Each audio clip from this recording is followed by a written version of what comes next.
আজ অনেক দিন পরে বেশ খুশি হয়ে একটা ভিডিও করতে বসলাম, সেটাও কন্ট্রোভার্সি ভিডিও। তো চলো, কি খুশির কারণ তোমরা অবশ্যই জানতে পারবে। তার আগে আমি তোমাদেরকে ইন্ট্রোটা দিয়ে দিই। তো welcome back to my channel, Shantanu Mamita চ্যানেলে তোমাদের অনেক অনেক স্বাগত জানাই। হ্যাঁ, আমার হাতে একটা ফোন আছে, তো এই ফোনটা থেকে আমি দেখে কিছু কমেন্ট পড়বো, সেটা ভিডিও চলাকালীন। ঠিক আছে, কেন আজ ভিডিও করতে এলাম, তো তোমরা পুরো ভিডিওটা প্রথম থেকে শেষ পর্যন্ত দেখো, দেখলে অবশ্যই বুঝতে পারবে। হঠাৎ করে আবারও লিগ্যাল নোটিশ, কার বিরুদ্ধে? হ্যাঁ, ওয়াইটিতে যার বিরুদ্ধে লিগ্যাল নোটিশ সবসময় আসে, ঠিক তারই বিরুদ্ধে। তো তোমরা কিছু কমেন্ট আগে শোনো। লিগ্যাল নোটিশ এসছে, সেটা তোমরা বুঝতে পারছো আমার কথা শুনে। ভিডিওটা হচ্ছে ম্যান্ডি রিলেটেড। এবার বুঝতে পারছো যে ম্যান্ডি নিশ্চয়ই লিগ্যাল নোটিশ পাঠিয়েছে। কাকে পাঠিয়েছে? অবশ্যই আমাদের ওয়াইটির নাম্বার 1 দালাল ঘোড়ামুখীকে পাঠিয়েছে। কি কারণে? যে কারণে লিগ্যাল নোটিশ পাঠিয়েছে সেটা আমি তোমাদেরকে পরে বলছি। তার আগে ও লিগ্যাল নোটিশ নিয়ে কিছু কথা বলেছে, যে আমাকে যে পাচ্ছে সেই লিগ্যাল নোটিশ পাঠিয়ে দিচ্ছে। আমি খুব সৎ, আদর্শবান, তারপরেও আমার কাছেই লিগ্যাল নোটিশ আসে। কিন্তু কেন? এত সৎ, এত আদর্শবান একজন মহিলার কাছে লিগ্যাল নোটিশ সবসময় কেন যায়? আর যাওয়ার পরেও কিন্তু সেই লিগ্যাল নোটিশ লুকিয়ে রাখা হয়, সেই সংক্রান্ত কোনো তথ্য দেওয়াই হয় না যে হ্যাঁ আমার কাছে এসেছে। শুধু একটু ভয়ে কাচুমাচু হয়ে থাকতে জানে, কাচুমাচু হয়ে ছিল। আর ভিডিও করা টোটালি আউট, ভিডিও করা টোটালি বন্ধ করে দিয়েছিল।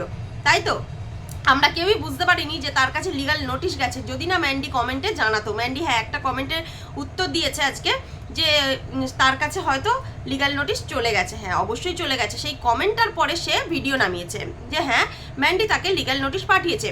তো সেই পরিপ্রেক্ষিতে সে যখন ভিডিওটা নামায়, তার কমেন্ট বক্সে কিছু কমেন্ট আসে। তো ও তো কমেন্ট তুলে তুলে ভিডিও করতে খুব ভালোবাসে, তাই আমি ওরই কমেন্ট বক্স থেকে দু একটা কমেন্ট তুলে ভিডিও করছি। আচ্ছা, এখানে একজন লিখেছে, excellent job done by Mandira and Somnath, take strong legal action against this agent, ঘর সংসার ভাঙানি, পর জ্বালানি, গুতফা, আপদ বদমাস। আমি জাস্ট কমেন্টটা পড়ে হাসবো না কাঁদবো নাকি আনন্দিত হবো বুঝে উঠতে পারছিলাম না। একদম ঠিকঠাক ওয়ার্ড ইউজ করেছে, আর মন্দির আর সোমনাথকে দুজনকে খুব বেশি অ্যাপ্রিসিয়েট করেছে।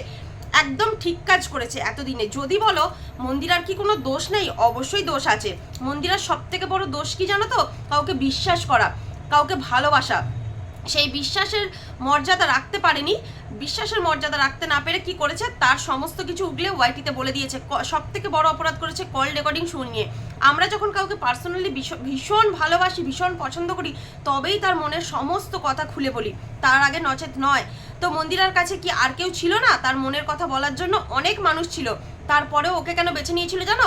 হঠাৎ করে ওর সঙ্গ দিয়েছিল বলে ভেবেছিল সেটা ভালোবাসা, কিন্তু না, ভালোবাসা ছিল না, ওটা ছিল স্বার্থ, ভিউজের লোভে। আমরা ভিউজ কে না চাই? সবাই ভিউজ চাই। ভিউজের লোভে মন্দিরাকে ও খুঁটি হিসেবে ব্যবহার করেছে। আর মন্দিরা তো নিজের কি বলবো, নিজের পরকীয়ার জন্য ওকে খুঁটি হিসেবে ব্যবহার করেছিল।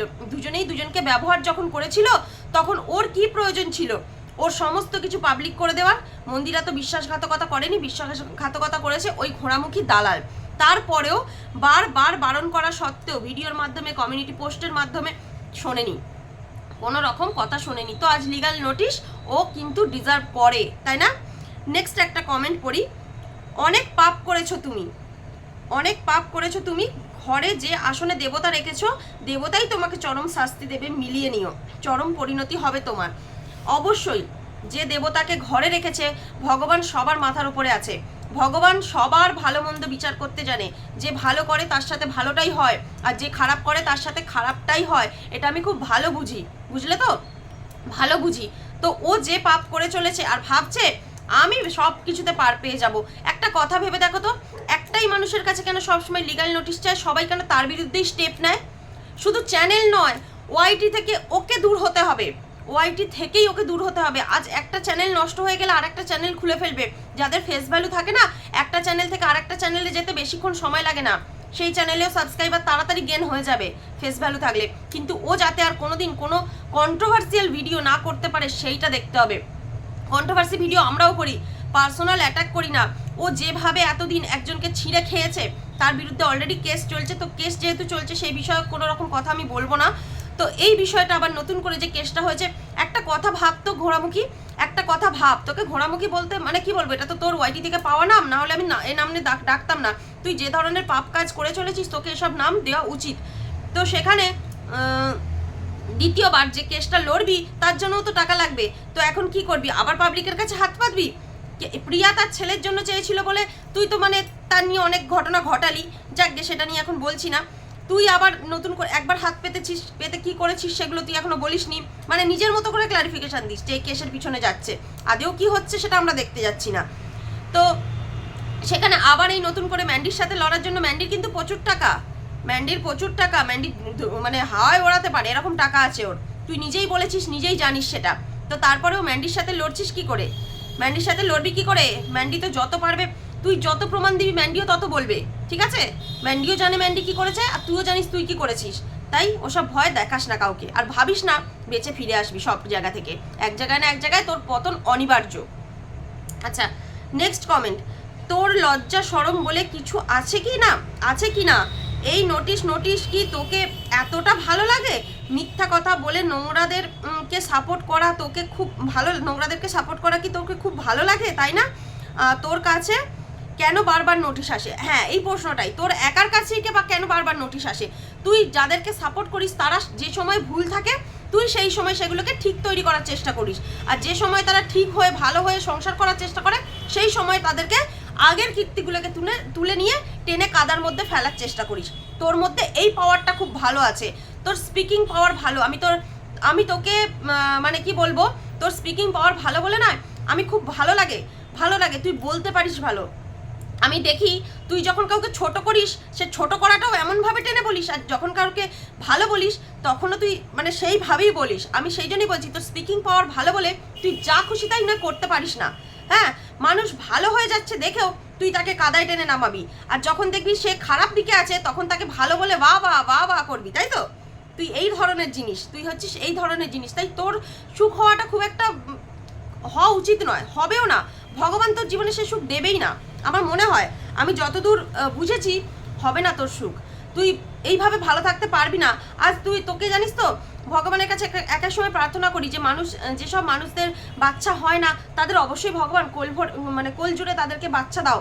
মানে যেমন তোর কথাও আমি ভাবি এক এক সময় ভাবি, মৌয়ের কথা, ক্রিয়েশন অফ মৌয়ের কথা ভাবি, এরকম কয়েকজন ক্রিয়েটার্স আছে যাদের এরকম সন্তান নেই, তাদের কথা ভাবি যে হ্যাঁ তাদেরকেও দাও। কিন্তু তুই যে জঘন্য, তারা তো কোনো পাপ করছে না, তাদের কি হবে আমি জানি না, কিন্তু তুই যেভাবে পাপ করছিস ভগবান যদি তোর দিকে মুখ তুলে তাকাবো ভাবেও তো সেটা হয়তো করবে না।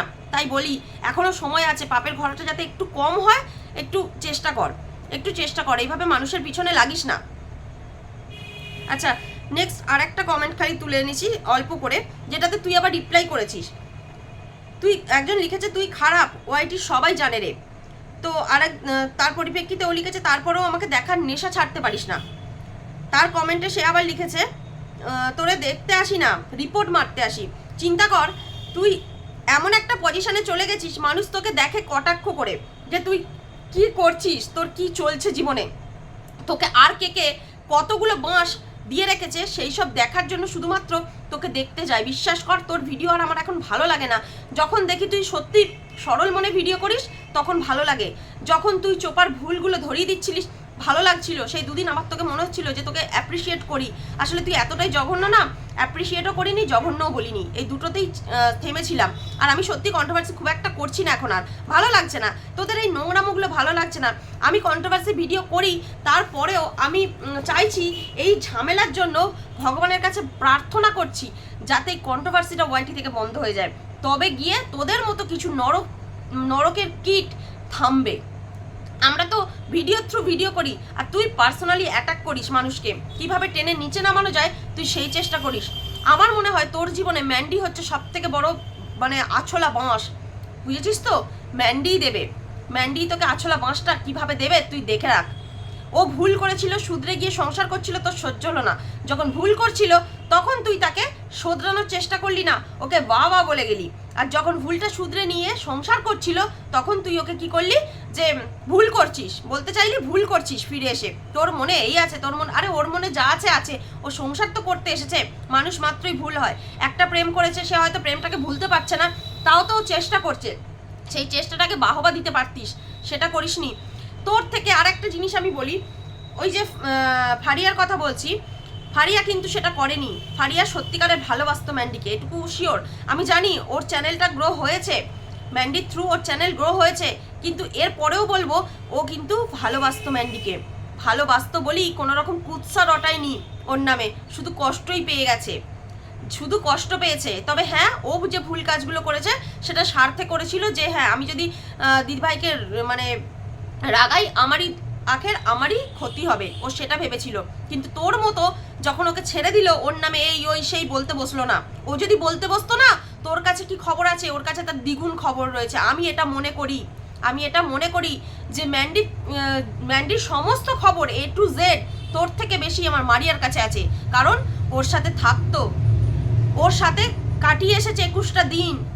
তোর সঙ্গে তো ফোনে ভিডিও কলে যোগাযোগ হতো, ও ওর কাছে উপস্থিত ছিল। কিন্তু তুই বেইমানি করেছিস, তুই শত্রু। এক্ষেত্রে আমি বলবো ওই ফারিয়া শত্রু নয়, ফারিয়া ওকে ভালোই বাসে। ওর ভালোবাসাটা আজকের নয়, ভালোবাসাটা অনেক আগেকার ছিল। কিন্তু ওই যে একটা ভুল করে ফেলেছে, একটাই ভুল ছিল যে ওকে সাপোর্ট করে ফেলেছে ওই হুলের সাথে মিশতে। এই ভুলটার জন্য আর ওকে আজ এই যন্ত্রণা সহ্য করতে হচ্ছে। হয়তো ও দিদিভাইকে খুব মিসও করছে। আর একটা কথা বলি, ওই যে ওর সঙ্গে যে ছাড়াছাড়িটা, মানে ফারিয়ার সঙ্গে যে ম্যান্ডির যে দূরত্বটা না, এটাও তোর জন্যই তৈরি হয়েছে। তুই না বলতিস আর না তৈরি হতো। আমি জানি ও ম্যান্ডি যে কাজটা করেছে জঘন্য কাজ করেছে, কিন্তু তুই বলে ওদের দুজনের সম্পর্কটাকে খারাপ করে দিচ্ছিস। তুই সব থেকে বড় কালপিট, তুই হচ্ছিস সবার থেকে বড় কালপিট। তাই তোর ক্ষমা কখনো হবে না। তুই ওয়াইটি থেকে দূর হ, দূর হলে দেখবি অনেকটা শান্তি আছে। তাতে কারো ইনকাম হোক আর নাই হোক, তোকে নিয়ে কন্ট্রোভার্সি করে অনেক মানুষ ইনকাম হয়, এটা আমি মানি, কিন্তু তোকে নিয়ে কন্ট্রোভার্সির দরকার নেই। তুই বিদেয় হ, জাস্ট এটুকুই চাই। তো চলো বন্ধুরা, আমার এটুকুই বলার ছিল, এর থেকে বেশি কোনো কথা বলতে চাই না। এখনের মতো আমি ভিডিওটা শেষ করছি। সবাই ভালো থেকো, সুস্থ থেকো, দেখাবেন নেক্সট একটা ভিডিওতে। সবাইকে টাটা।